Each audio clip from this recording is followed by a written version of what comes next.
figure you out. Now I see you're blue. There is so much cold in you, and the silence is so loud when you go. I just stay dancing with my shadow all day. Watch the time. I can't find the point where our two pass the line. But you're the night sky. I'm trying to see your stars, but I've always feared the dark. Now I see violet. I can feel your silence. You always feel so far, and your stars have burnt out, and your heart makes no sound. I'll find valid in your eyes. You'll always be my night sky.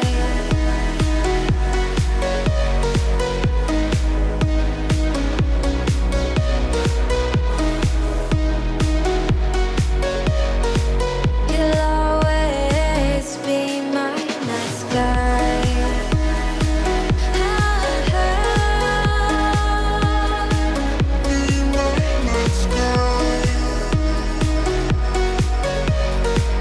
You'll always be my night sky.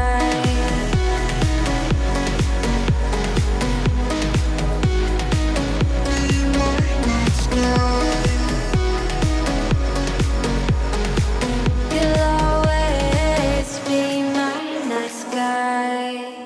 I get lost inside my thoughts, and when I start to think, oh, the Tahoe close, it starts to end up on the brink. I tried so hard, but all these scars, they cut so deep, I bleed.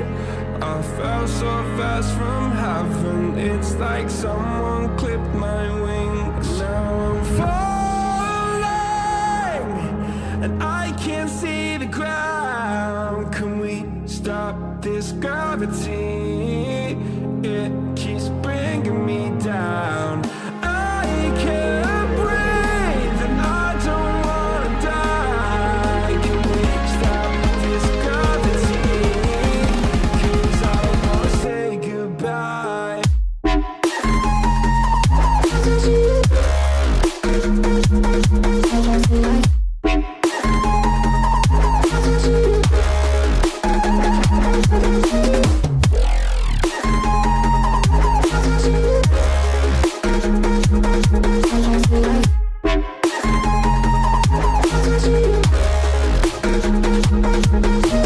I forgive the pain you gave to me so long ago. Sleepless nights I laid awake just begging to let go. I almost got to suicidal thoughts, but you stepped in.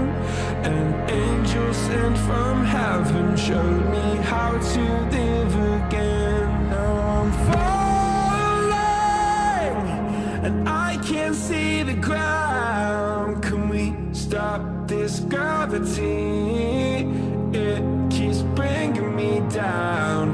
I can't breathe, and I don't wanna die. Can we stop this gravity? 'Cause I don't wanna say goodbye.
Baby,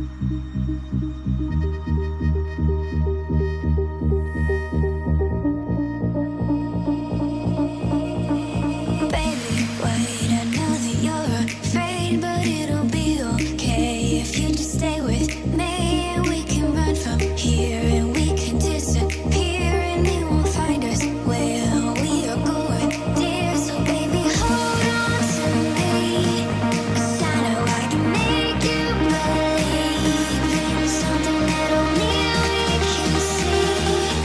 Oh, so baby, hold on to me, hold on to me.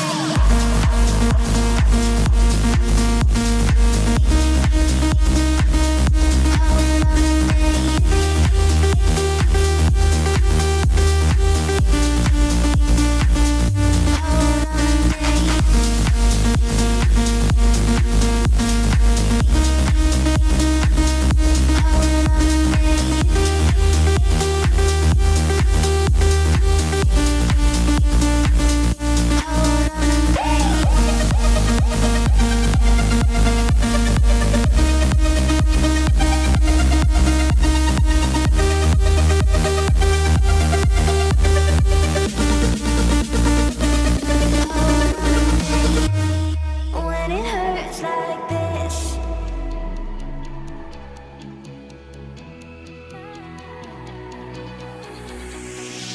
we climb the greatest heights, jump down and have a fight, and that's all we'll ever like. But that can never change my mind. When it's good, it's amazing. When it's bad, it's uneasy. I wouldn't have it another way. There's no other way.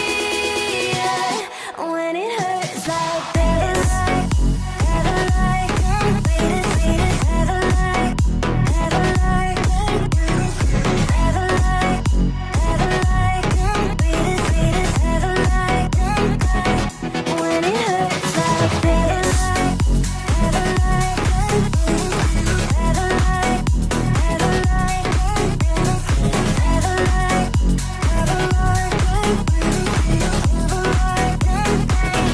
when it hurts like this,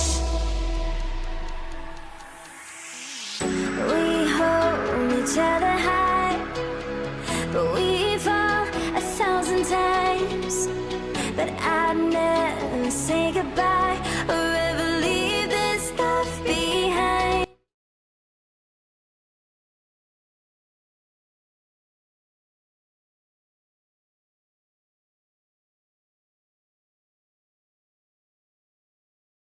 Let's do it.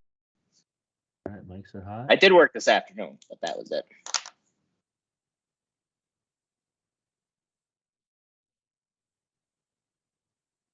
Welcome into Hardcore Penn State Football. I'm Corey Listoki, and we have two commits to talk about tonight. Penn State has told us what color uniforms they're going to be wearing for the Rose Bowl. Lots of recruiting news, lots of transfer portal news coming at you in just 1 second. Appreciate it. If you're listening right now to the intro, make sure you have subscribed wherever you're listening and drop us a 5-star review. Ladies and gentlemen, we are getting close. On to the show, everybody. Welcome into Hardcore Penn State Football. I'm Corey Listoki. With me, as always, the great Sean Kane. How are you doing today, Sean? Happy hump day, Corey. We're doing good. How are you? I'm doing well. Don't know if you heard, but the weather here, a lot like Tornado Alley right now. We got some gnarly thunderstorms in December is not something I'm terribly used to.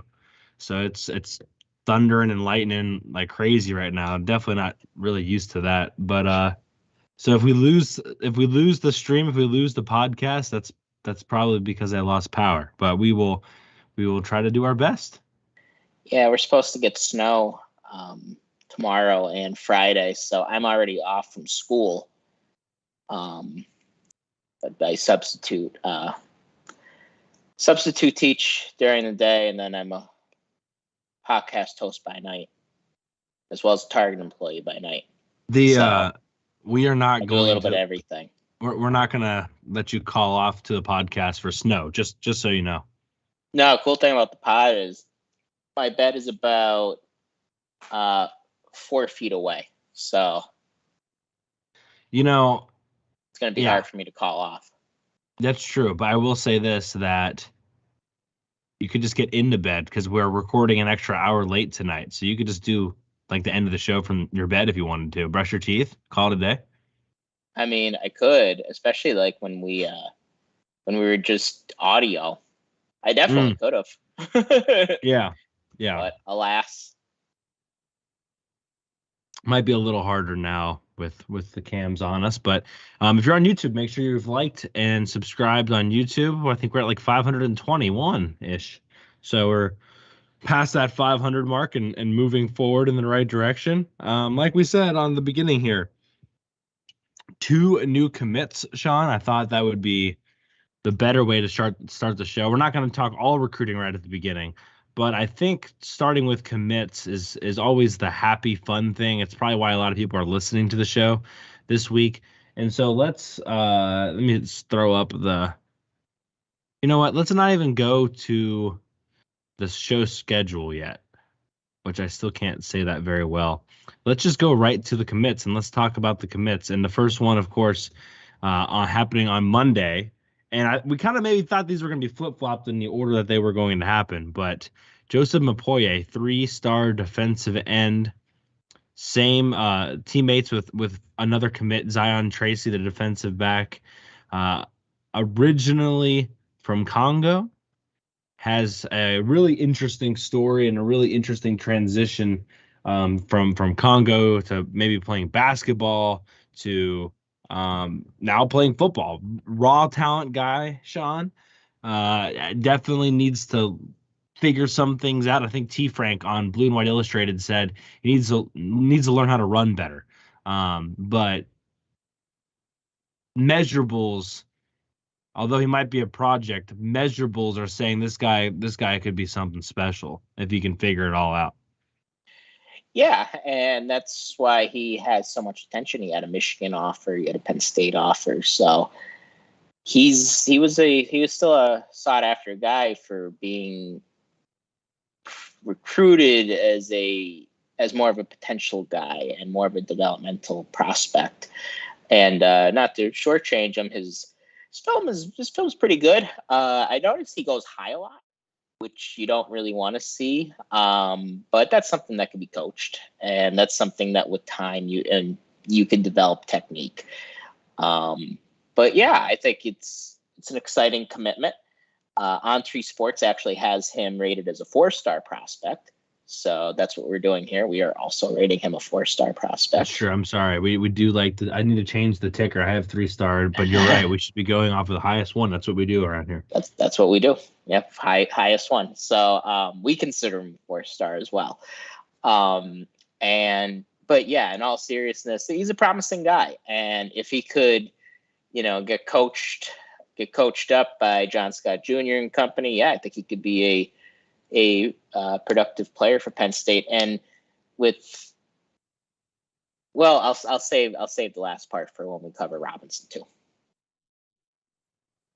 Okay, well, yeah, I think that's just, with both of these guys, they needed to go get defensive linemen, and they were able to do that at the end of right before, a week away from early signing day.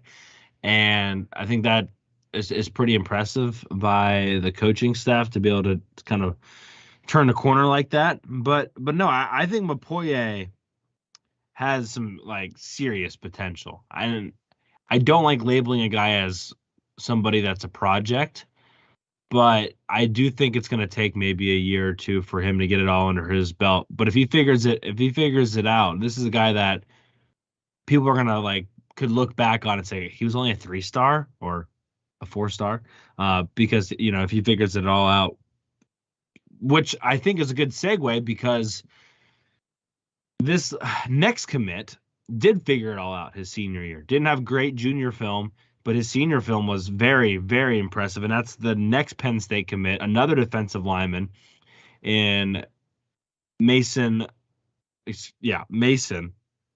I don't know why, but I almost called him Mupoyi. Mason Robinson. And McDonough High School pipeline continues. I can't believe we forgot in the last episode. It was PJ Mustafer. And I was like, I saw that later too, and I was like, shaking my head that I forgot PJ Mustafer. But Mustafer, Devon Ells, Denai Dennis Sutton, Curtis Jacobs, and now Mason Robinson. I mean, this is just an incredible class of guys that have come from the same high school.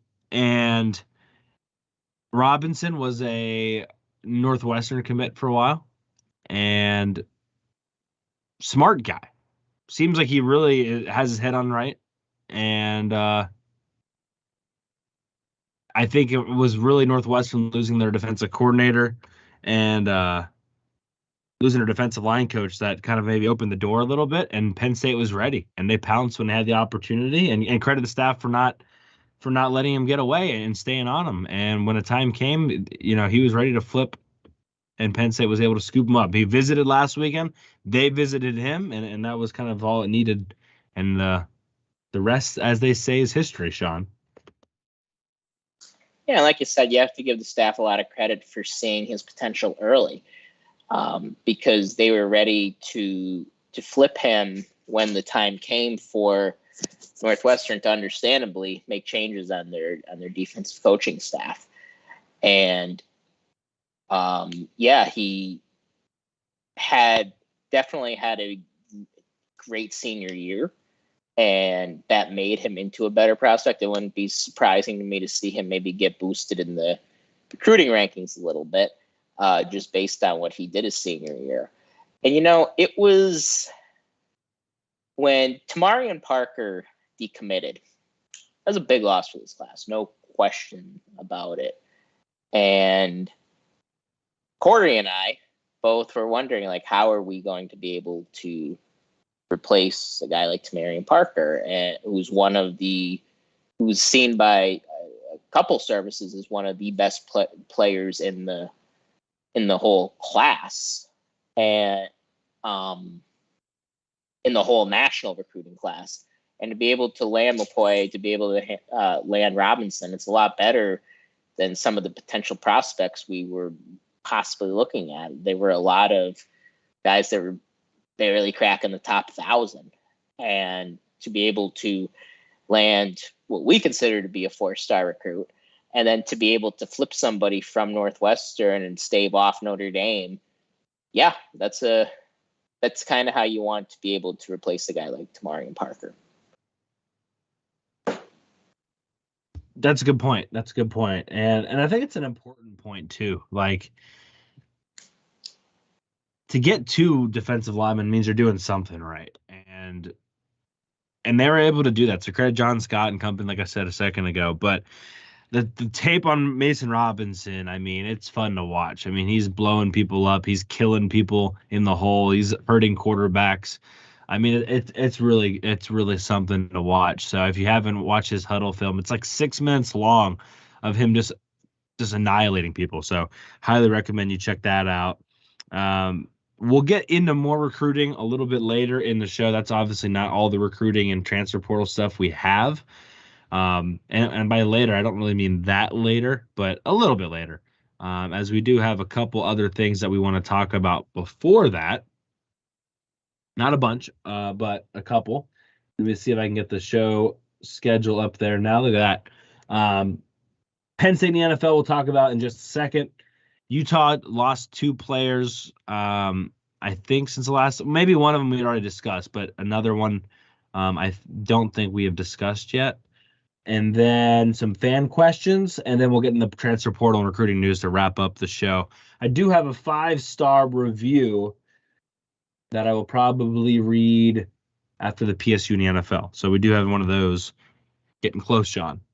Getting very, very close. I could smell the pizza. Corn dogs, Jackie, for all these people. Okay, yeah, let's go PSU in the NFL. Corn dogs. You ever seen a movie Semi-Pro, Sean? No. With Will Ferrell? Yeah, that's the one where they ice skate. No. That's Blades of Glory. Lord, That's Blades of Glory. that's your homework for the weekend. Okay. Seriously, it's a fantastic movie. Semi-pro. Okay, yeah, I've never seen that. I'll give you a week. You have till December 21st. I wouldn't necessarily call it a Christmas movie, but it's not at all a Christmas movie. But Yeah, that's not. I never even saw it, and I know it's not a Christmas movie. but it does happen in the winter. So I mean, is Die Hard a Christmas movie? No, that's a hot take for today. Okay. That's gonna get people fired up. It is, but the semi-pro thing is one of Will Ferrell's best movies, in my opinion. Highly recommend it. PSU in the NFL. Some breaking news. I know you're excited about. You know, I'm gonna let you do it because I know you're excited. I'll let you announce it. How about that? Yes. So I hope nobody watched the Dolphins on Sunday Night Football because it was a pathetic performance that they put on. But luckily, the offense has help on the way. And our old friend, Deshaun Hamilton. Deshaun Hamilton is joining the Miami Dolphins and joining his former teammate, Mike Gesicki. So I am very excited about that. He was just signed to the practice squad. So, I mean, he hasn't played in a while. So I think they have to, and that's due to injury. So, you know, I have to get him up to speed. But honestly, I could see him working in an offense like the San Francisco style offense. So very excited about that. Fun fact about Deshaun Hamilton and myself. One time when I was a senior in college, so this was winter 2017. It was around March in 2017. I am a little intoxicated at this point. And who do I see outside of McDonald's? Deshaun Hamilton. So sober Sean would kind of just, you know, pretend like he, you know, maybe away, maybe even a head nod. Not drunk Sean. Drunk Sean yelled at the top of his lungs, Deshaun Hamilton. And Deshaun, to his credit, turned around and talked to us for about 5 minutes. It was really cool. And we took a cool picture with them. So that's my Deshaun Hamilton side story too. So you got a little story time too. Do you think he remembers you? No chance. That poor dude was just trying to get some chicken nuggets. Yeah, like I said, he was super friendly. Like he couldn't have been nicer to us. Yeah, one time I saw Juwan Johnson walking somewhere downtown, and I asked him. This is like the rudest thing I think I've ever asked somebody. I asked him if he was going to be the next Allen Robinson. I think is what I said. What'd he say? I don't remember, but that didn't happen. So no. Not exactly. I don't want to give the impression that we're heckling people downtown all the time. But yeah, we just look for people downtown and accost them. So look out if you're in downtown State College, because we might be there. Don't go to the McDonald's. You might see Sean out there yelling your name. Yeah, but anyway, other PSU in the NFL. I'm very happy for Deshaun. Yes, it is awesome in all seriousness for him because I would love to see him do well. Especially you have to go to a Miami game and yell, "Hey, Deshaun Hamilton," and see if he turns around and looks at you the same way. Yeah, maybe we could get talking again. Want to go to McDonald's, Deshaun? You should bring him McDonald's. What you should do. I should. He'd be like, "Why is this random?" Anyway, Miles Sanders. Talk about big day. 17 carries, $144, 2 touchdowns. He goes over 1,000 yards on the season. He's at 11 touchdowns, so over the 10 touchdown threshold for the season as well. Both him and Saquon over 1,000 yards, and it's just been.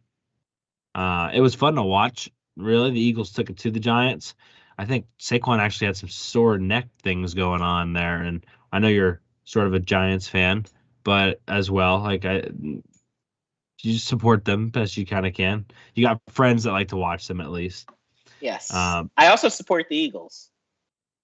Yeah. Because both my brothers like the Eagles, so I'm kind of a weird guy. That is weird. There's just a lot of Penn Staters in the NFC East. So You kind of just have Yeah. to watch Penn a lot of State's the around games. there, so But anywho, just a credible performance by him, and he's yeah. helping my fantasy team a lot. So especially with Kenneth Walker getting banged up, he's really Yep. stepped in. Miles Sanders really stepped in and helped me out a lot. It's playoff week, so I'll keep you updated there, Sean. I think it was 2 weeks ago, whatever. I asked Bittner if I should use the Pittsburgh defense, and I think they got me like 4 points. So like fringe by fringe there. Like it wasn't bad, but he's lucky because it was almost bad. I would have had to send them something. For the first time in my fantasy career, I'm the number 1 seed in the playoff. It's not good. You don't want to be that. Target's on your head. Yeah. Yeah, my team went 12-2. That's really impressive. Yeah, and I'm usually like not. That's why like I don't really give fantasy advice out because typically I'm not that great at it. But this year I just picked a good team, I guess. Guess so. Yeah, that's pretty impressive. Yeah, I'm feeling pretty good about my team, actually. I think we're hitting a stride at the right point. So we'll see. We'll see what happens. Speaking of my team, I think I'm going to start Pat Freiermuth over Mark Andrews this weekend. Mark Andrews has really been stinking it up and scored touchdowns. And needs something. I don't think Lamar Jackson's going to be back. Freiermuth had 3 catches, 33 yards, and a touchdown in his game. And I think he scored like a touchdown like every game for like a while for Pat. So he's for a while. That's great analysis. But he's been doing well. He's been kind of the safety blanket for Pickett. I know Pickett's banged up now, but he's done well. Yeah, and tight end's a young quarterback's best friend, so yeah. Pat's so I don't benefiting. know. People can give me their thoughts on Andrews versus Freiermuth. We'll see what happens. But Andrews has really not done anything like for the last 5 weeks, I think. So I've tried to write him out as much as I can, but now it's like, all right, playoff time. Chris Godwin, I think, has like the best floor of any fantasy wide receiver. Like he's going to get you 5 catches and 50 yards at the bare minimum. And that's what he did on Sunday. They did not look very good though. That game was a dud. Oh, it was a great game to watch. And we know you love hating on Brady. It was awesome. How about a blast from the past? Daquan Jones with the fumble recovery for the Bills. He's good. He's good. Like every time I watch the Bills game, I'm like, Daquan Jones keeps making plays. Been in the league for a while, especially the defensive line position. So that's nice to see. Micah Parsons had a quiet 5-tackle day, and Nick Scott had 4 tackles. And Robbie Gould made his 5 extra points, but I don't think he kicked any field goals because they're too busy scoring touchdowns on the Bucs. But otherwise, a fairly quiet day. Saquon didn't have very much going on. Dodson was on a bye, but a very, very quiet day for Nittany Lions. Yeah. Gesicki, I mean, when your quarterback is 3 of 17, nobody's really getting too involved in Miami. So that's your Dolphins update. Thank you for that. Kind of got 2 Dolphin updates today. Yes. And no, I'm not quitting on Tua, by the way. Not quitting on Tua? Okay. I think he'll be all right. We'll go 5-star review now. This is me saying we are 3 5-star reviews away from 100 reviews on Apple Podcasts. Technically, they're not all 5 stars, but that's okay. We'll be okay. Got a lot of enemies. We're back up to a 4.8 rating. So the one mean person I gave us a 1-star like a month ago dropped us from a 4.8 to a 4.7. But I can confirm we are back to a 4.8. So suck it. And thank you to Rick Skick.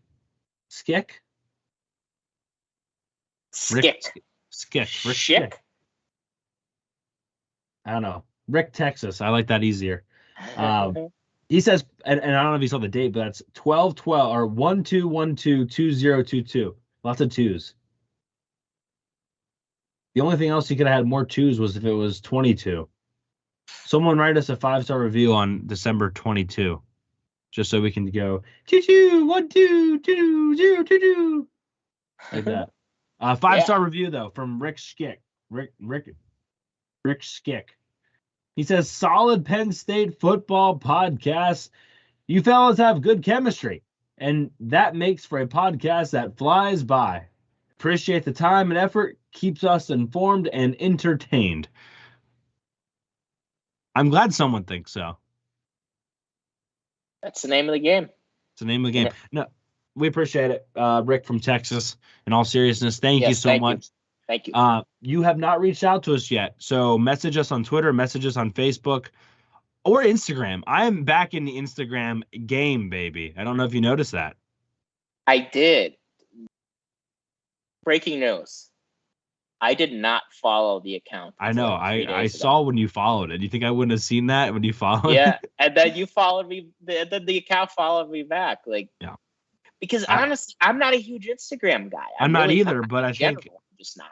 we're gonna get back into it. We're back into the Instagram game, everybody. So Rick Skick, if you're on Instagram, follow us and DM us, and we'll get you a sticker out to you. Again, we have shirts on the merch site now, and we have a different kind of sticker as well on the merch site. So there's a couple things in there, maybe some stocking stuffers. I actually honestly don't think the stickers get there before Christmas at this point, but New Year's stocking stuffers. But no, in all seriousness, thank you. But guys, we are 3 away from 100. That was the goal. We've got literally 2 weeks to get 3 more. So someone's got to suck it up. Someone's got to go on Apple and drop us a 5-star review. Take 2 seconds out of your day to do it. We really appreciate it. It would make our freaking. I seriously, I might have a pizza. We're gonna eat pizza on a stream. I'm gonna order a Domino's for Sean and his fam. I'm gonna have Domino's delivered here for my fam, and we're gonna sit on here and make you guys all hungry. And then also we'll probably do like a giveaway for a merch item of whoever's choice. Anyway, thank you, Rick, Texas. Appreciate it. And then if we get to 200, maybe we could have a drinking party or something.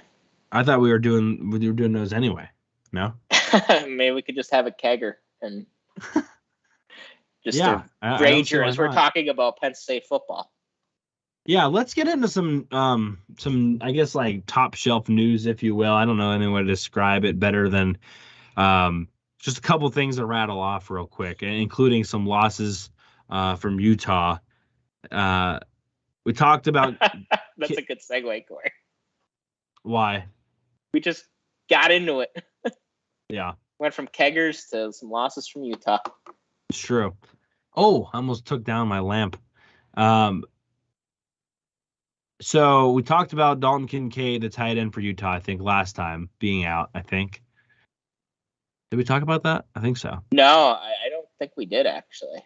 Oh, okay. Well, then we need to talk about that. Their number one catcher, if you will, on their team, leading receiver, their tight end, Kincaid, has decided, due to injury, not play in the Rose Bowl and prepare for the NFL. So that's big time. Like, that is their biggest weapon as far as the passing game is concerned. So that's a huge loss. So both Utah and Penn State are without their number one wide receivers.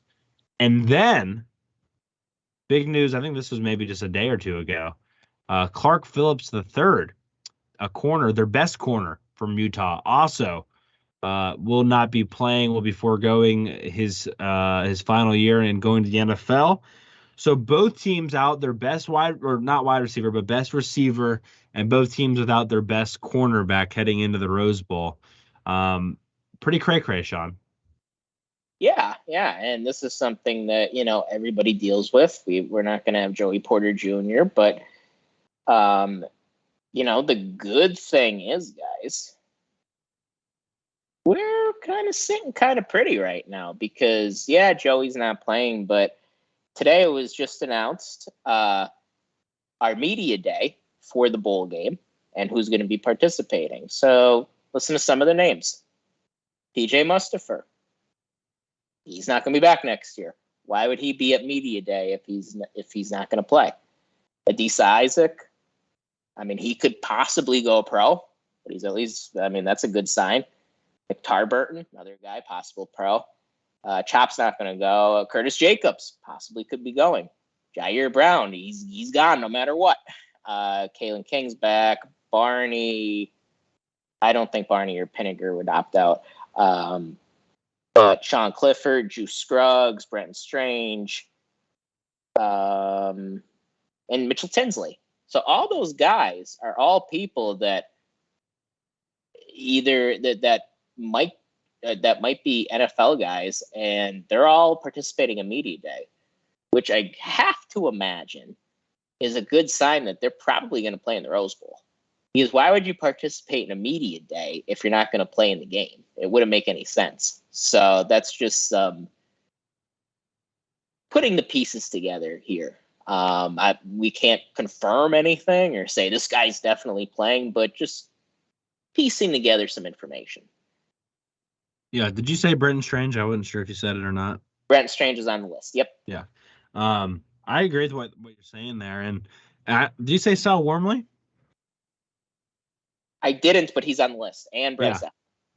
Yeah. So I think Wormley's one that's potentially interesting, right? Like he could come back too if he wanted, and we don't know where his future lies. Same with Adisa Isaac. So yeah, and I think it was Mark Brennan from 24/7 Sports that said, "Hey, none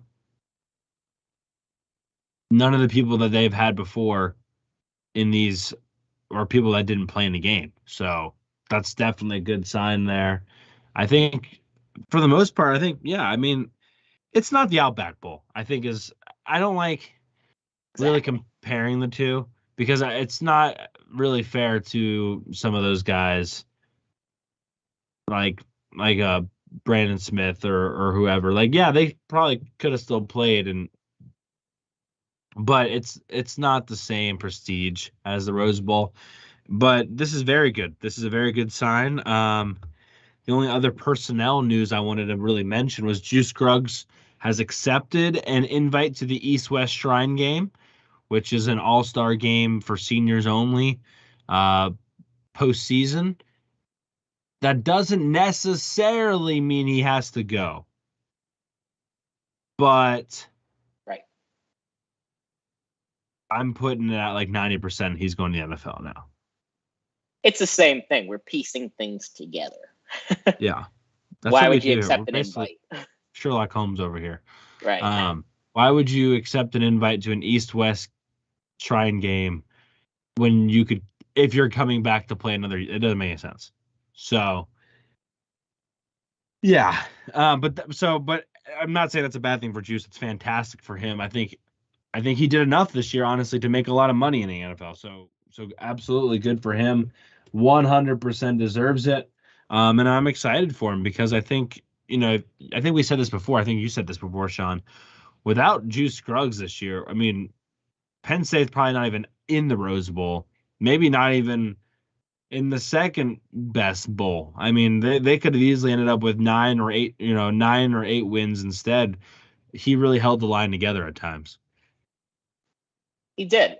I'm a big Juice Scruggs fan. I think he was good in every game this year. And yeah, you're not going to find really a bigger Juice Scruggs fan than me. And I think he's going to be a player at the next level. And with all that he's been through in his personal life, with he had that big car accident, it nearly derailed his whole career. And you can't blame him, because if I was in his shoes, yeah, I'd probably be gone, because it's kind of a wake-up call that this could all be over quick. And I think he's done enough, and I think he projects well at the next level to take that plunge. And I think he's done enough in college to do it, and just kind of hope that his measurables will be good enough to be taken. What do you think for Juice? What do you think his position will be in the draft? I was thinking about this today. Yeah, centers are tough. Centers are tough, right? Because, I mean, he can play guard, right? Honestly, if he has a good combine, I seriously think he could get into the second 3 range. Honestly, I really think he could. I could see definitely 3, maybe second, if he blows it away. Yeah, but I could also see him falling to the 4th. So 2 to 4 is my very professional grade on that. But yeah, no, I mean, regardless, he made himself some serious money this year, which is fantastic. Again, the car accident and everything else, so he's earned it. He's earned it for sure. The only other thing I was going to say was Penn State will be wearing white uniforms in the Rose Bowl, which is kind of what we all wanted to see. In the Rose Bowl versus USC, they wore blue, didn't they? I think they did. In 16, they wore blue, and Yeah. and in 08, they wore white. Okay. But 94, they wore white, and they won that one. So put all your money on Penn State, is what you're saying? Yeah. That's exactly what I'm saying. Yeah. So I wanted to mention that stuff. Before we get to the fan questions, Sean, we were DM'd. I just figured I'd share this with everybody, or not with everybody. But if you're in the LA area, the LA Penn State Alumni Association out there is having a college football playoff watch party at a Penn State alumni-owned brewery. I'm assuming they're probably going to be watching the Penn State game there as well on the 2nd. But if you have questions, reach out to @PennStateLA on Twitter. And LA Lawless Beer, which is an LA Lawless Beer. You got it. But anyway, thought I'd share that for them. Because why not? If you're in the LA area, need someone to watch the game with, you're a Penn State fan, there you go. You can all drink your sorrows away when Michigan and Ohio State win. That would be awful. We're just doing free sound bits for people now, I guess. You know, during my lunch the other day at school, I thought about what happens if they play each other, and I started to go into a cold sweat. I was like, God, this is going to be You're not going to make very many friends at the school if you're going into cold sweats at lunch. That's Especially true. if you Yeah. tell them that's why. They're going to be like, oh my God. Yeah, I was like, God, that would be.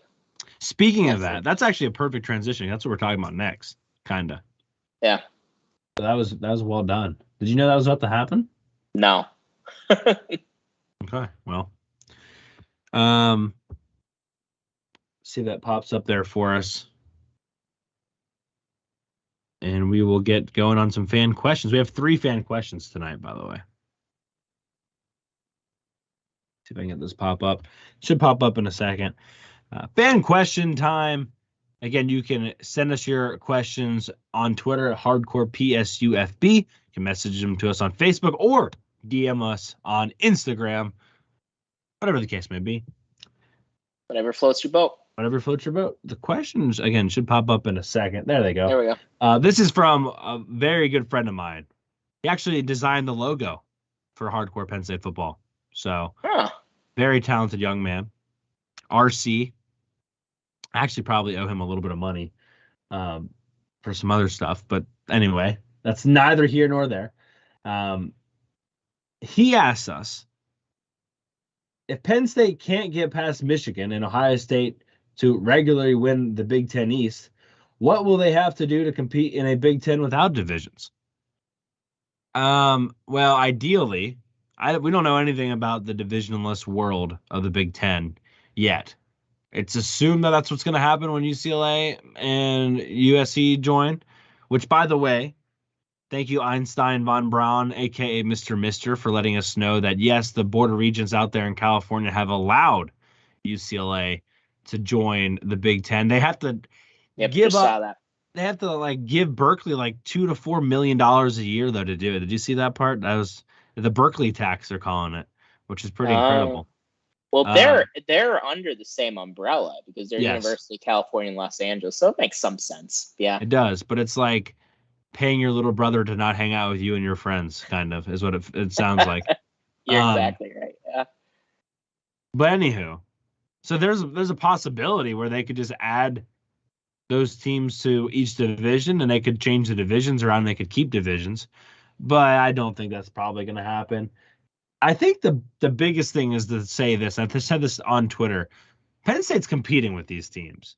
I want to clarify that, right? They're competing with them. I know the Michigan score was lopsided this year. I know Ohio State did what they did in the final 9 minutes. But it is very clearly Penn State and then everybody else when it comes to the Big Ten. I'm not saying they're at the level of the Michigan and Ohio State, But they are close. So I don't like using that word compete, but I know what RC meant. That being said, if there's no divisions, most likely Penn State's not going to have to play both of Ohio State and Michigan every year in, year out. Probably going to be some years where they do, but most likely they're not going to play every single year. They're going to have to play both of those guys. So that will help, because you could argue if Penn State just misses Ohio State or Penn State misses Michigan this year, whether they deserved it or not, they'd probably been in a playoff, or at least sniffing it. And so if you take that Michigan game away and they only have one loss to Ohio State and they blew it in the last 9 minutes, it'd be hard to argue them not to be involved in that conversation. So that's the first thing that's going to help. The second thing that's going to help is obviously the quarterback situation. And this is something we've talked about a lot, right? Like, they are on the precipice of greatness, but what have they not had? Can't think of his name right now. Who's the commentator that said that during the Indiana game? So, like, they've had a lot of great teams, a lot of great athletes, but they haven't had the quarterback to get them over the hump. It wasn't Orlovsky. I think it was Orlovsky. Yeah, it was Orlovsky. Yeah. Yeah, he was gushing over Aller. Yeah. And I think that's going to be a big part of it, right? I mean, I don't even want to say Michigan, but look what Michigan's done with just like an above average quarterback in JJ McCarthy, and what they were unable to do before that with a crappy quarterback. And I don't know, in like the last 5 they've had. They weren't going to beat Ohio State with O'Korn. No offense. So that's going to help. And then again, we talk about the recruiting side of things, which we're going to talk about a lot in a second. You got to be able to stack some classes together. Right now, this class is at 13. What did the last class finish at, Sean? 6, 5? Yeah, near the top. I think 5. I think 6. So you'd like to see. We always say stacking would be 2 top 10s in a row, but we're not going to nitpick. If you can have 2 or 3 top 15s, that's a lot better than anything they've done before. So those are the things, in my opinion, that they've got to do to really get involved with that conversation, right? To take that next step. And at the end of the day, you have your chances, you got to beat them. I mean, this last game against Ohio State, can say all that other stuff and say that would all help, but they still had a chance and they weren't able to do it when it really mattered. They had a 5-point lead with 9 minutes left. I don't know how much more they can recruit. I don't know how much better of a quarterback they can have. I don't know how much anything else can get where they're going to have much more than a 5-point lead against Ohio State with 9 minutes to go. Yeah, and I hear what you're saying about divisions too. From everything from rumors and everything, is that it's going to be divisionless. And look, the Big Ten was divisionless for most of its existence. Like the Big Ten championship game, I remember when there was no Big Ten championship and everybody just played each other. And it would be, and the Big Ten champion, there would be split champions, which I always thought was kind of dumb, but that's just the way it used to be. Now, from what I understand, there'll still be the Big Ten championship game, but they're just going to be picking the champion differently. Legends versus leaders? Picking the representatives differently. I don't think it's going to be legends versus leaders. I think it's going to be divisionless, or they'll do a pod system. I don't think the pods I was joking with the legends and leaders. I just wanted to get that those words in there. Yeah. What do they have to? I mean, look, we've talked about that before. Whether there's divisions or there's no divisions, or there's USC or there's UCLA or whatever, and there's going to be USC and UCLA, and yeah, quarterback is a big thing. You know, landing that blue chip quarterback. I mean, it makes everything a lot easier. Not saying you need it necessarily, but unless you're a Georgia or you're a Bama, it's hard to win without one, without a really, really good quarterback.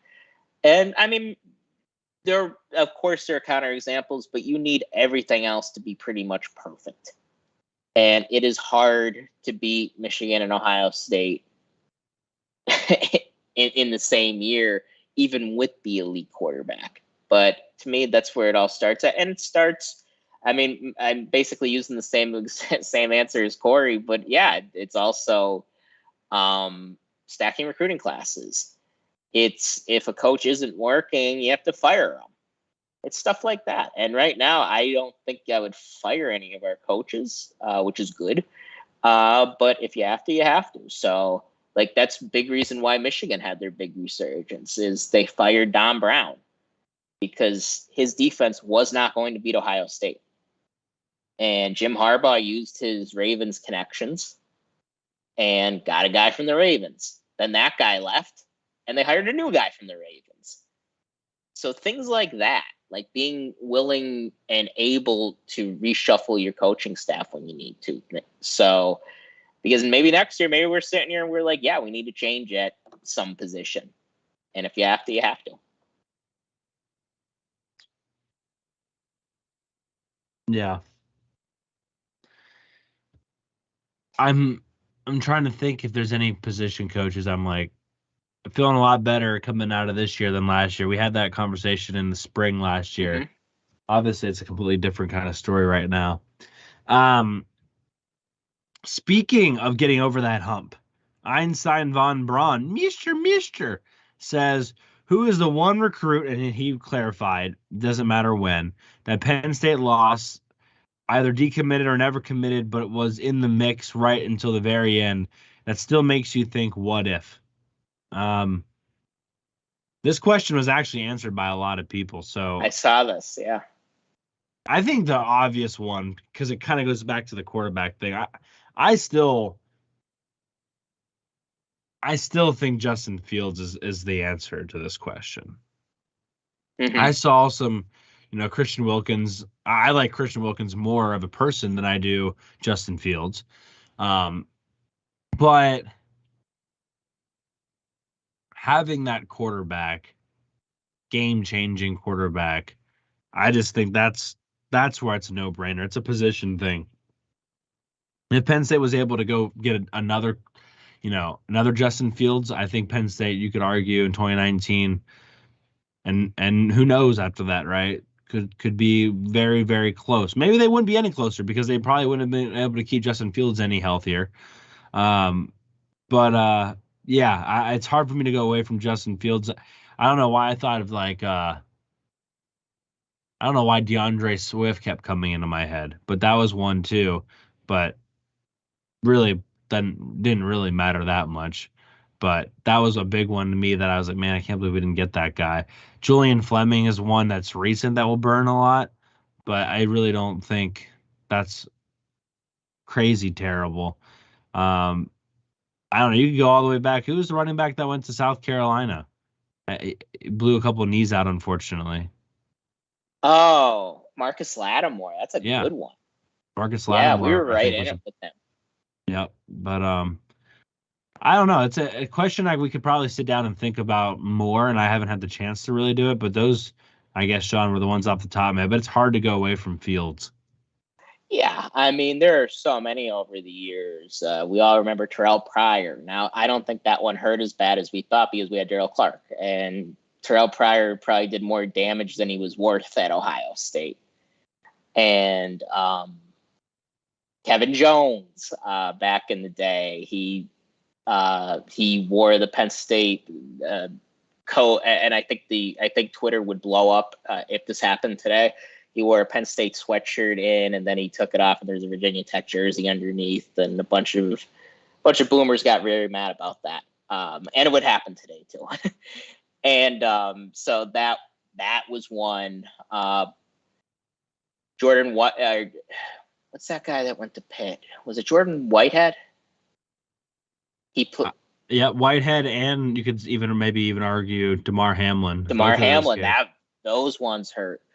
But the one and Christian Wilkins, I was certain Christian Wilkins was coming here. No doubt. I was like, he's coming, and he commits out of Clemson out of nowhere. And he's such a great player, and he's such a great guy, and he would have been so beloved at Penn State. Like, Dolphin fans love Christian Wilkins, not just as a player, but as a person. And it really sucked, but it's Justin Fields. I mean, if Justin Fields is on Penn State in 2019, we probably go undefeated, and we probably win the Big Ten. I don't think we beat LSU. That LSU team was so good, but if we played Clemson, we might beat them. I'm a little hesitant because the trenches still weren't great, but we might have been in the national championship game that year. And I don't think that happens if we have Christian Wilkins. Even as great as a player as he was, I don't think he was going to make or break a national championship team. It's just hard to do at the defensive tackle position. Yeah. Someone said Chad Henne. I don't know how close that was. Yeah, very, very close. He was committed to us. Okay, I wasn't aware of that, actually. I learned something. And then we ended up getting Anthony Morelli, who was committed to Pitt. Huh. I did not know that. That was a fun fact. Was a whole saga. So really, we can blame Chad Henne for all of this. Yeah, because, God, if we had Henne instead of Morelli, 06 and 07 would have been a lot more fun. My PE teacher back when I lived in Carlisle, Pennsylvania, was, I don't know if he's like the uncle or he was something to Henne. And he's also certain that at the time Adam Brenneman was going to commit to not Penn State. So that was fun when Brenneman decided to commit to Penn State. I was trying to think of anything I wanted to add. There was something else I wanted to add to this, and now Sean McCoy was one. He committed to, before he was at Pitt, I think he committed to Miami. Might have even been enrolled there, but he transferred out for some reason. But we were in it for him pretty late, and he didn't end up here. Yeah, there have been a lot of guys, a lot of misses. I mean, we could sit here and just like, oh yeah, and this guy, and then there's so many that we could field an all-American team full of guys that we almost got. There was a couple linebackers. There's a couple linebackers recently too that Penn State missed out on. That probably would have helped the depth the last couple of years. The one guy went to Virginia Tech. I can't remember. The one guy went to Florida. I can't remember his name anymore either. But just not Prize, but Pritt, something like that. Yeah, something like that. Yeah. Went to Virginia Tech, and then there was a guy. He's at Florida still, I think. But and he's from Florida originally. You know who? There was. I can't tell you. I'm losing it. Who was the defensive end who went to Ohio State? Harrison? Zach Harrison, but there's a guy that was from Bishop McDevitt back in the day. It was right after this Sandusky stuff. Sorry to bring that up, broke. I forget his name, but he was seen as a Penn State lean, and then he committed to Ohio State. Oh. I think he got caught with drugs or something. I know who you're talking about now. Ohio State. I forget his name. Yes, he wore number 0 too, didn't he? Or 8, it was a weird defensive end number. I forget what his name is, but he was a good player. Who was it? I have it. Noah Spence. That's a good one. Yeah, because Penn State really wanted him, and he ended up at Ohio State. Yeah, that was a huge one back in the day that Penn State didn't get. So, anyway. That was a fun question, Einstein. Einstein always asks some good questions, so we appreciate that. This last question is not going to take us very long. I don't want to dwell on it too much. It's from Tommy 2 times. How would you rate Manny Diaz's defense overall? I think we've answered that question a bunch. I think somebody, Pick 6 Previews, just came out and said that their Penn State's defense was ranked 6 overall with adjusted whatever.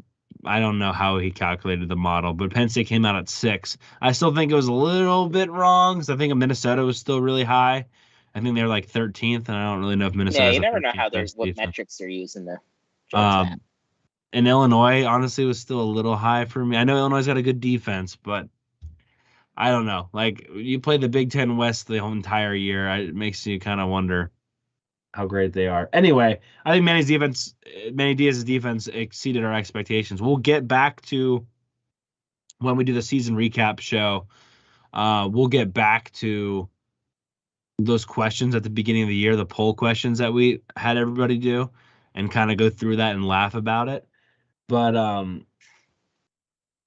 yeah, I think they exceeded expectations. I think that was one of the questions, and I didn't think a lot of people voted for them to exceed expectations. I don't know.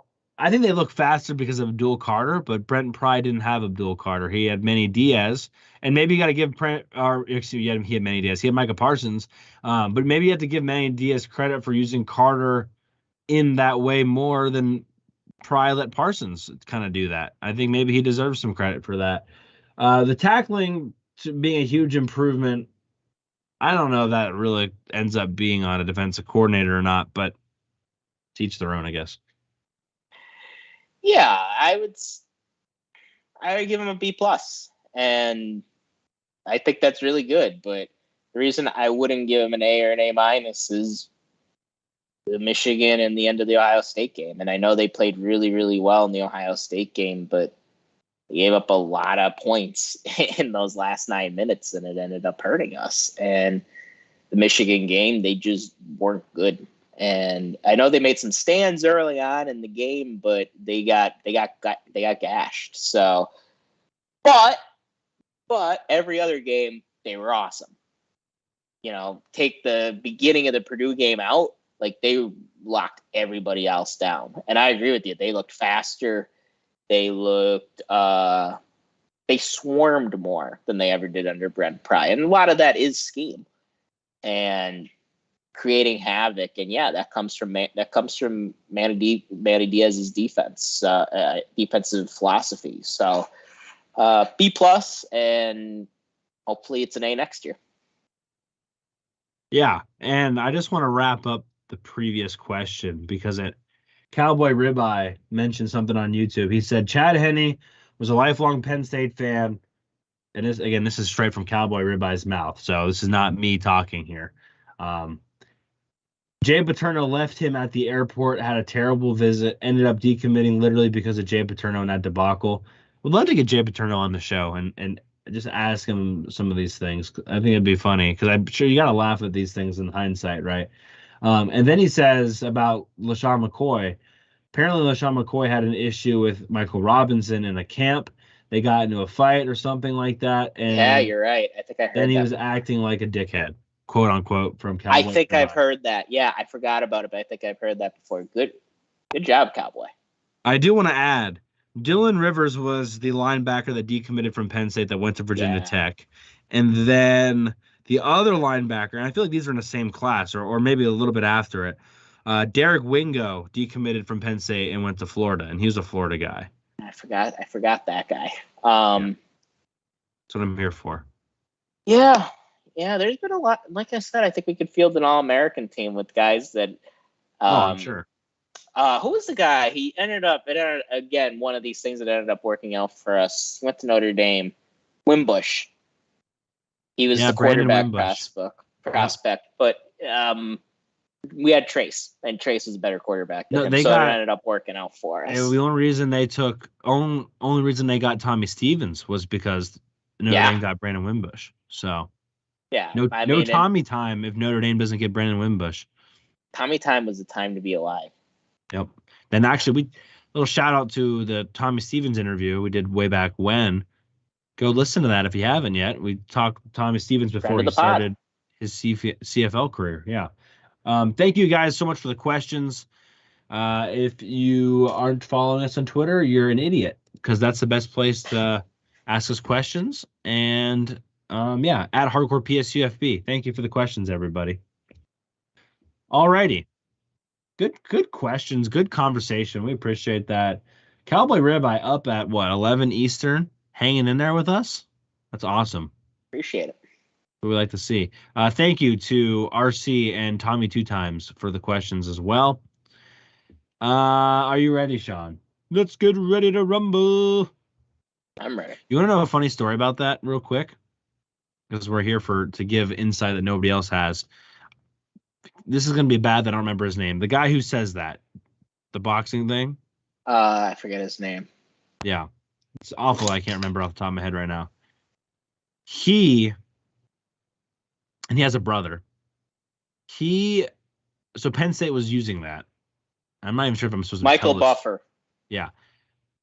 They were using that. Penn State was, I don't know if I'm allowed to tell this story or not. I'm just going to tell it. If I get in trouble, I get in trouble. PJ Mullen I told me love this. how these stories begin. Yeah. So PJ was using that. Let's get ready to rumble in Beaver Stadium. And I guess those guys found out about it. I'm like, hey, like you guys can't be using that without our, copyright consent or whatever. And they're like, okay, well, like how much do you want? And it was like some absurd price or something like that. I feel like I hear that all the time. But the funniest thing was many sporting events. I think maybe they've gone into licensing agreements since then. Who knows? This is again a while back now. The funniest thing was for the whiteout. They're like, hey, we will I'll come in person and do it on the field. Really? And it didn't happen because I guess he wanted like first class tickets out to State College. He wanted like fancy hotel, or he wanted to be wined and dined. And like, we can't afford for you to come out just for you to say, let's get ready to rumble. Like, we can't do all that stuff. Yeah, it's that juice ain't worth the squeeze. But anyway, just a random. We have a Neil Diamond impersonator. Like that's what we forgot do about here. that. That was so funny. We need to bring him back too. You could argue that was peak Penn State. It went downhill after that. That was the reason why. Until we put him on midfield and burn the impersonator on the stake, Penn State will never get to the college football playoff. Anyway, hopefully I didn't get because PJ. What had happened, PJ Mullen doesn't even work there at Penn State anymore, so he can't even get in trouble. So yeah, he's at Rutgers now. Right. Yeah, when that when the Neil Diamond thing happened, I was like, is this going to be a regular occurrence? Are we going to have a Neil Diamond? And are we going to have this guy as part of the production every week? And it just the guy never came back. So kind of sad about that. I think the response to all that was pretty interesting too. Like people didn't know what to think. I mean, some people are like, "Oh my God, is that him?" I'm like, no, it's not him. Like, and it wasn't even like a big game. It was like a random 3:30. Yeah, it was a random game. Like maybe for the whiteout they would, I don't know, but they would have done something. But no, that was the most random thing ever. I still want to know the story to that. Maybe I can pull some strings, find out whose idea that was that came up with that, because that was something. All right, 2023 recruiting class. Up to 21 commits. The 2 commits we talked about, Mupoyi and Robinson, committing earlier this week. We said those were going to happen pretty much on the Sunday show, so you're welcome. Basically, we're just really good at listening to everyone else, but you're welcome. 21 commits. They're not going to probably get to 25 for people that are interested. I guess they maybe could, but they're probably not going to get to 25. But that's okay, especially when you're trying to go to the portal route of things. I just realized you're still up. I'm not up. 3 big targets, I think. Daniel Harris, cornerback, running back Cam Wallace, linebacker Kavion Keys, and then one they really want to hold on to, and that's Conrad Hussey. I have stuff for actually most of these guys, so maybe we can talk about some of those guys. Daniel Harris, again, the cornerback, decommitted from Georgia. Thought it was going to be a Penn State commit. Then thought he might go back to Georgia. He's been flip-flop, snip, snap, snip, snap. We'll have to wait and see. Again, anyone who thinks they know probably doesn't know as far as Daniel Harris at the moment. Cam Wallace down to Georgia Tech. Well, I think I actually have. Look at this, Sean. I'm prepared. Might take a second. Cam Wallace from Georgia. Very interested in Georgia Tech. I think maybe people need to take Georgia Tech a little bit more seriously in this one than given credit to. Athlete guy, kind of because they're not going to get the Riscano running back.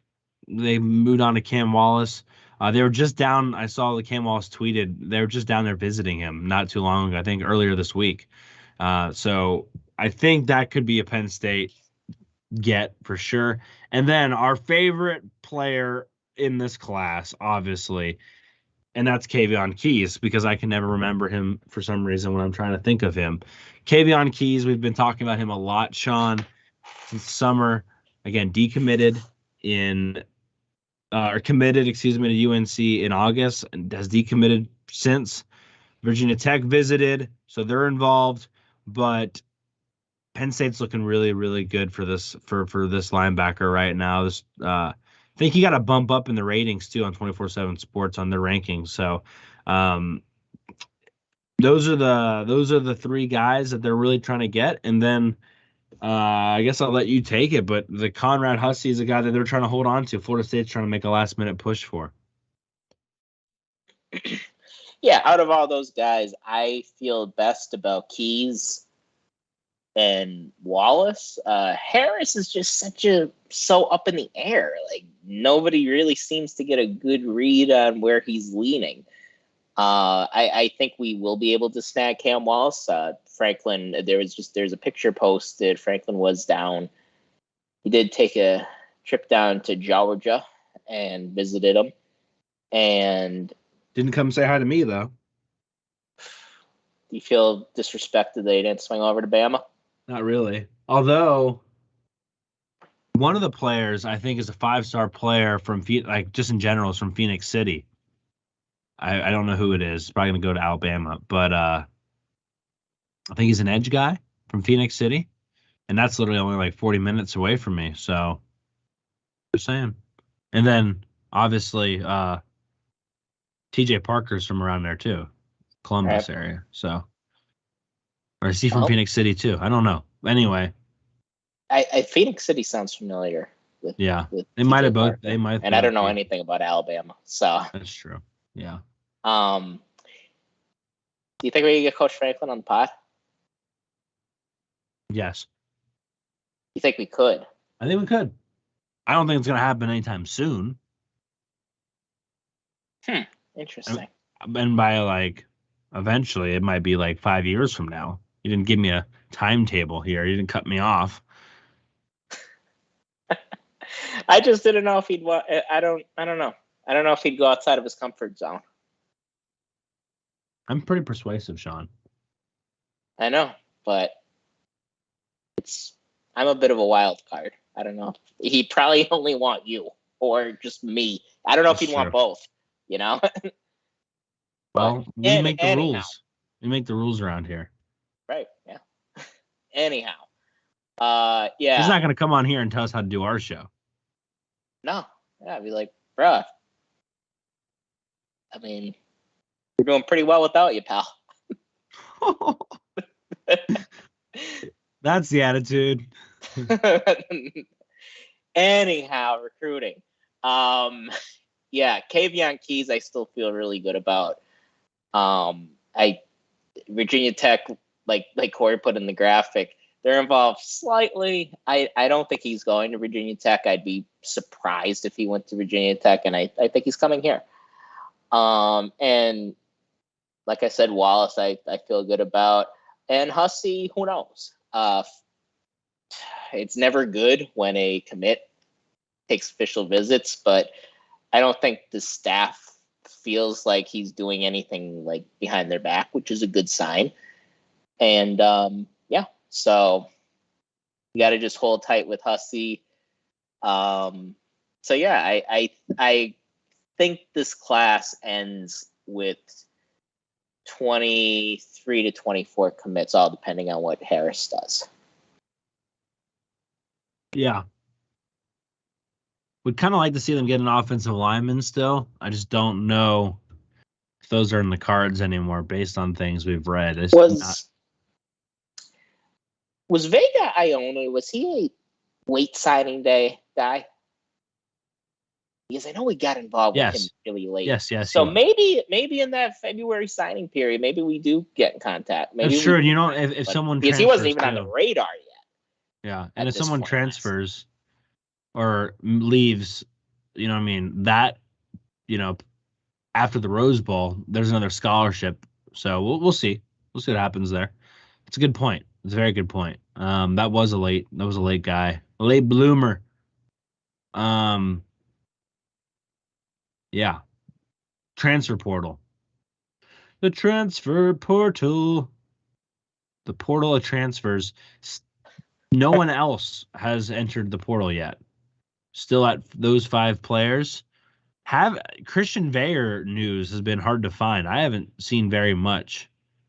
I'm gonna check his Twitter real quick, Sean. And I just realized I've been on you this whole time. But I think I haven't heard very much. Rodney McGraw, we talked about last time. I think I saw Malik McNeil get an offer from somewhere. Jeffrey Davis Jr. I haven't seen very much from either. So, but there's a lot of quarterbacks right now in the portal, and that's kind of what we were talking about. Like, I don't want to knock Christian Veyer for going into the portal, but I don't know if he's even guaranteed at this point. I mean, there's more quarterbacks than I initially even thought, and I thought there was going to be a bunch, but he's not even guaranteed a starting job at a Power 5 level. Honestly, at this moment, I mean, there's more quarterbacks than I can even name right now that are in the portal, and some are starting to settle. I saw, some people went out and got some stuff, but I don't know. I mean, you're one play away from being the starting quarterback at Penn State. I don't know how many better situations he's going to go into than that, and that's not a knock on him. I'm just saying, there's a lot of really good quarterbacks out there right now, and it's the nature of the beast. And that is the risk of going into the portal. And I don't blame him for going, and I do think, and I've been adamant about this, I think he's a Power 5 starter at the right spot. But the problem for him is he is far from a proven commodity. He hasn't even played this year. And just because we all think that he could play doesn't mean that a coach will. And that a Power 5 coach will. And a lot of times that coach is going to take a gamble on a more proven quarterback. And I mean, it's all these guys, it's a risk. And there's a chance that you could end up at a spot that isn't as good as Penn State. And, maybe at the same time, like maybe some of these guys, and I don't include Bayer in this, but maybe they realize that they're not going to be Power 5 starters or starters at a place like Penn State, and they want to go somewhere where they'll play. That I get. That I do get. But it's still a risk, and you see the stats every year that a lot of the guys that hit the portal don't end up at a Power 5 spot, or sometimes even an FBS spot. So that's kind of that's the roll of the dice, and I do think that there's more of a chance of them ending up in the FBS than maybe previously, because there are so many guys that get taken from MAC schools anymore, or from like the American Athletic Conference. Like, look at Arnold Ebiketie. Like, so many times the best player on a team like Temple will be taken by a Penn State, by an Ohio State. And then that opens up a spot on their roster that a guy like Rodney McGraw could fill in. And he might not play here, but he could play at Temple. So I guess there's more opportunities, but not necessarily more opportunities at a Power 5 school. Yeah. Rodney McGraw did take an official visit to Louisville 2 days ago. He also got offered by Western Michigan. He also has his phone number on his profile, which is very bold. Interesting. His cell phone is on his profile, which is a bold strategy, Cotton. See if it pays off for him. Yeah, I haven't seen very. You got an offer? I got 2 phones, one for the plug, one for the load, one for the portal, and one for whatever. But you have your DMs right there. I don't know. Anyway, that's him. DK Editor on YouTube says, thanks again for the Penn State LA tag. Shout out. Excited to meet everyone coming out to the Rose Bowl. Feel free to reach out to him with any recommendations. And it says this is his first live drop. And thank you for commenting. Appreciate that. Yeah, no issue again. Thank you. Penn State Alumni Association out in LA. If you need some love, that is a place to go. Transfer portal. Let's go to the needs side of things, John. Dante Cephas visited. So I think we should start there. But I don't know if this guy represents him.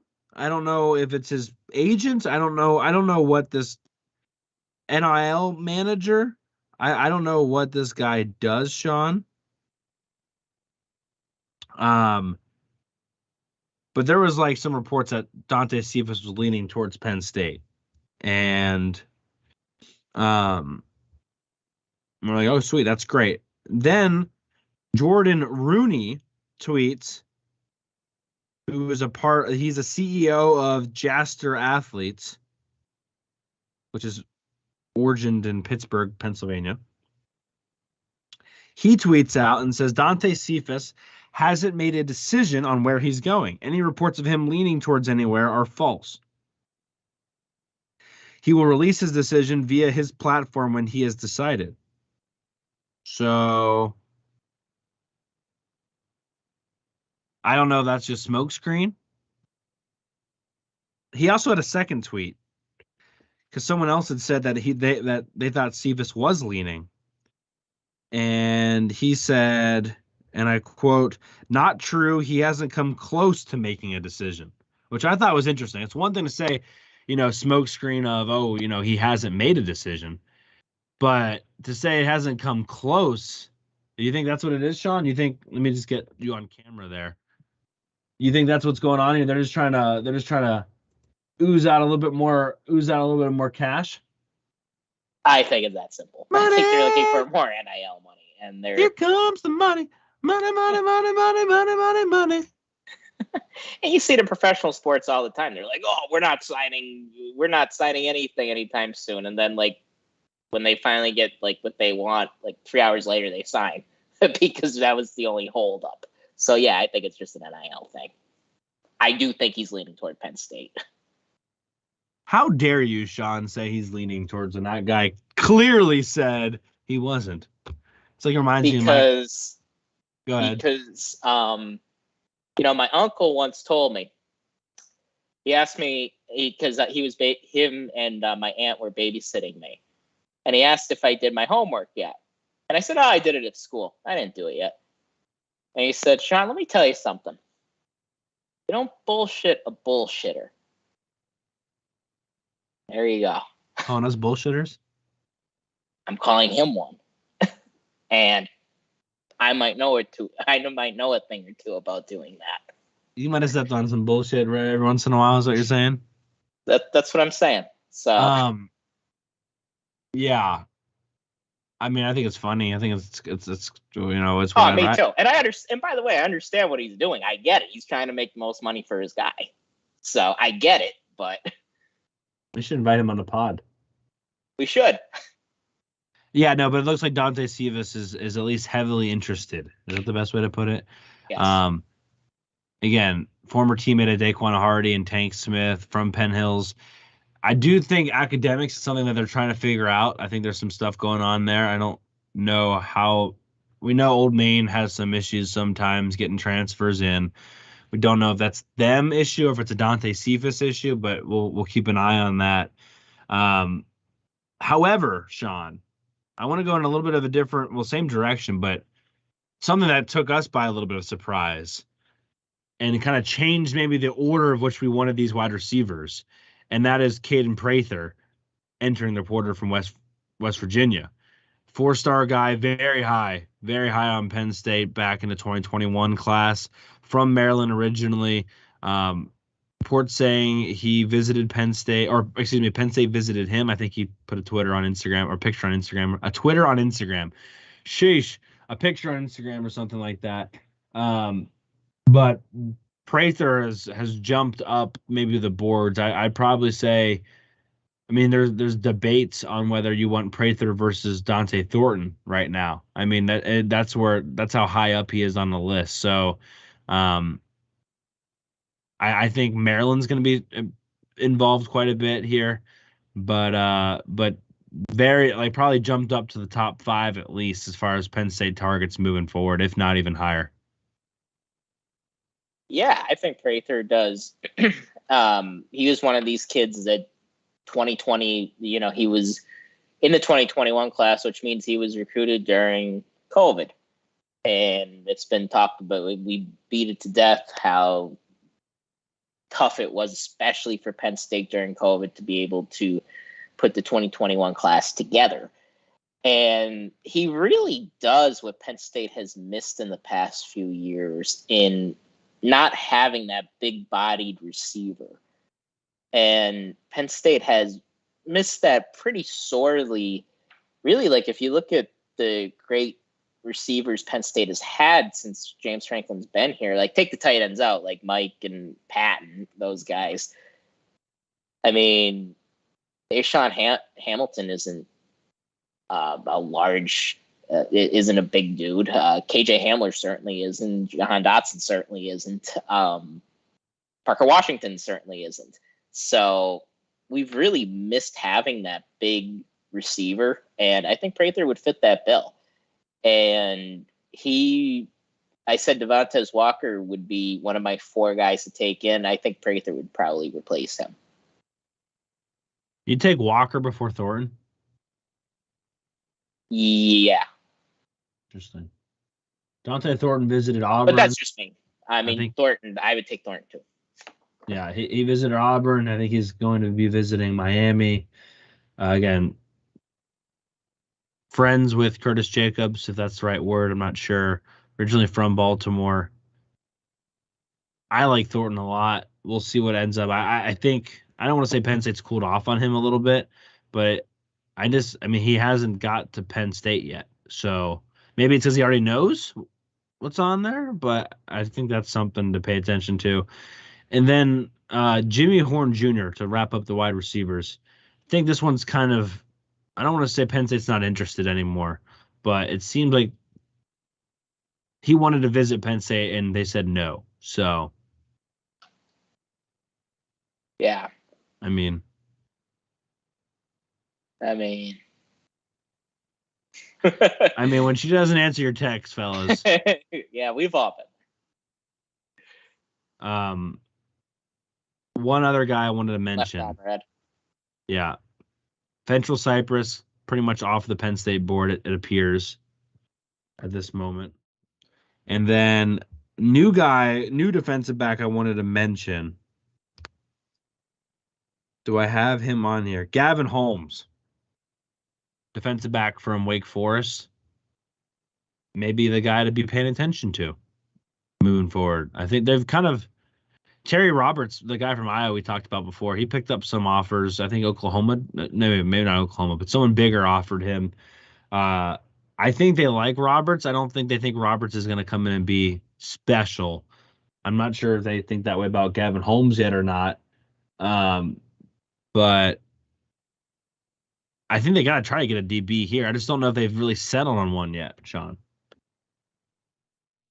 Yeah, Holmes is a pretty sought after guy right now. I think Texas is after him, and so. But yeah, and Penn State has offered quite a few defensive backs, and I think it was right after the Michigan State game or somewhere in that time frame.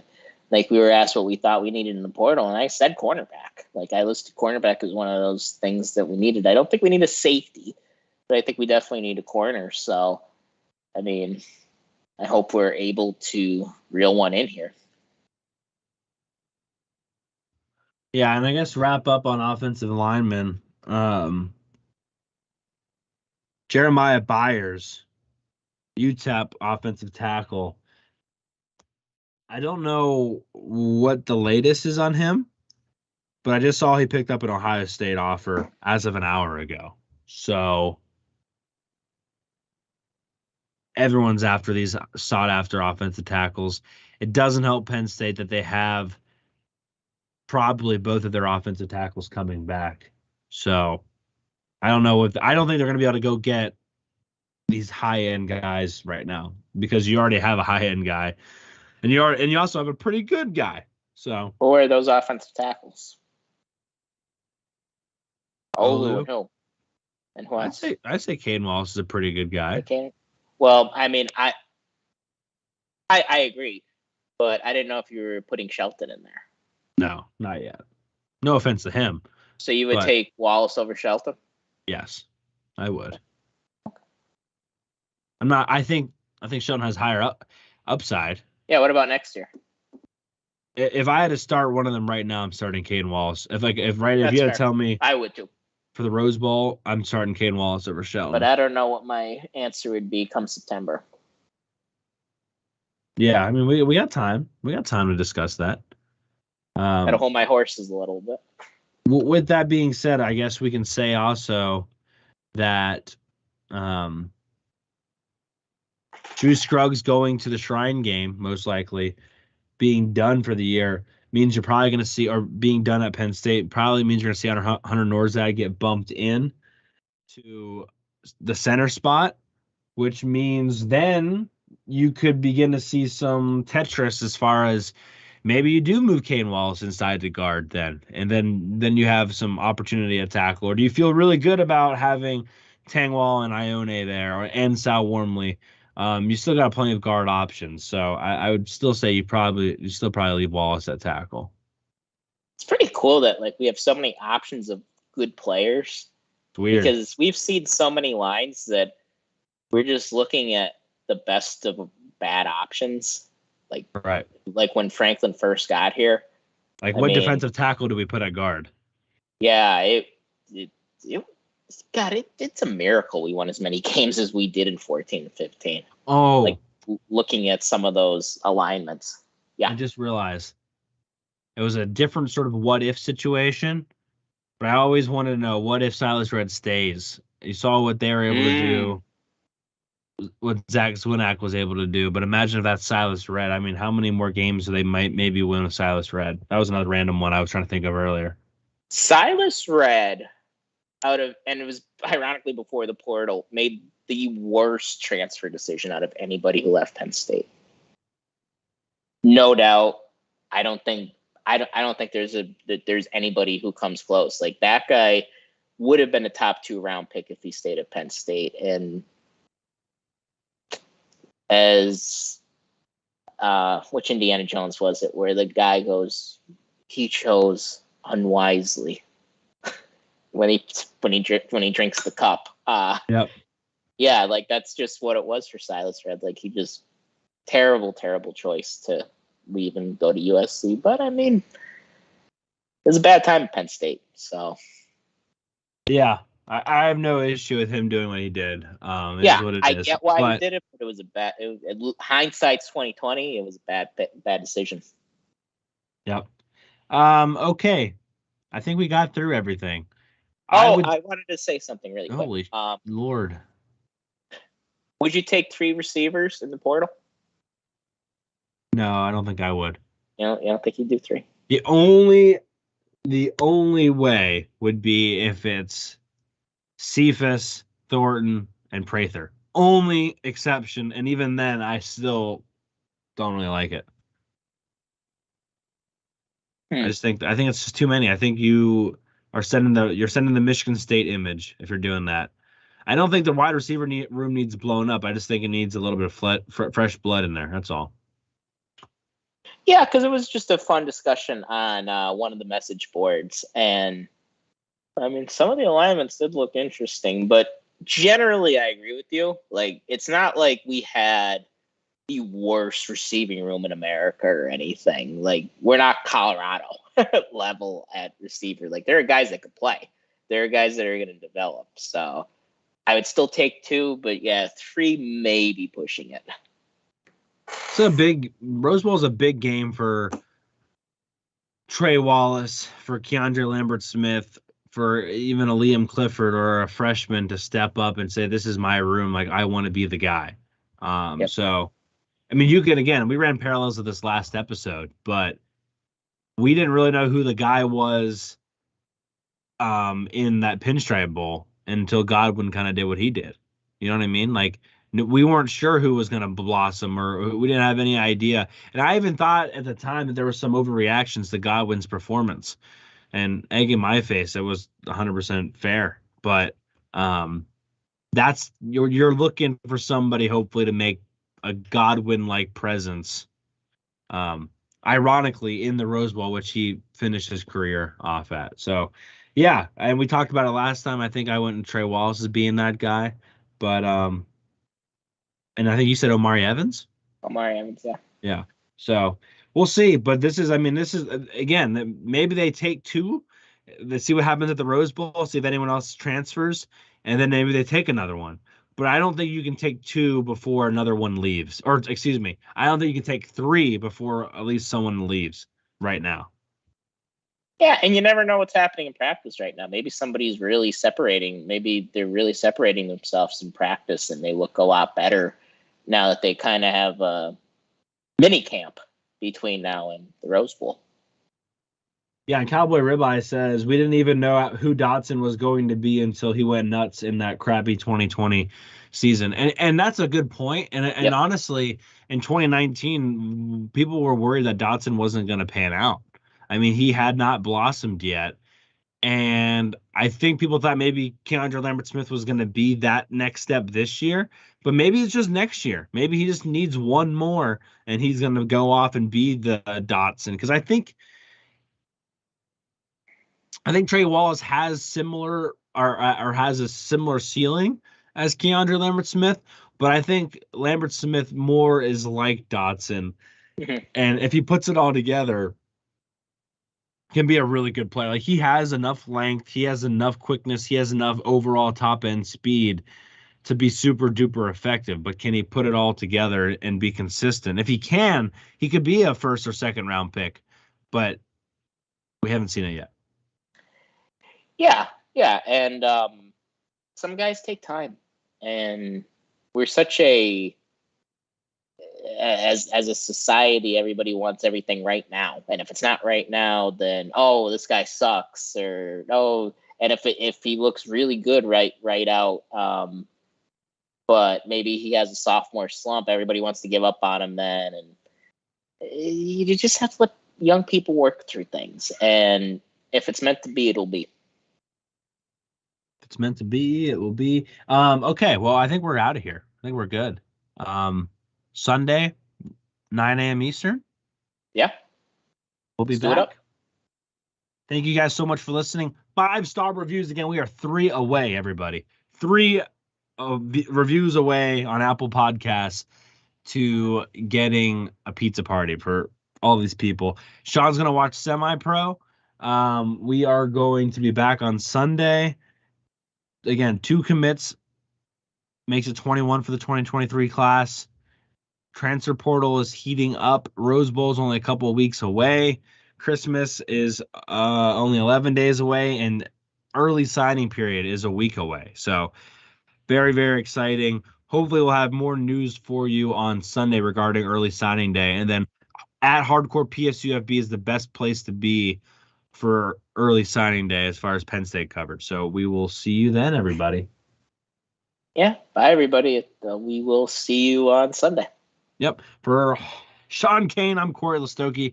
You've been listening to Hardcore Penn State Football. See you, everybody.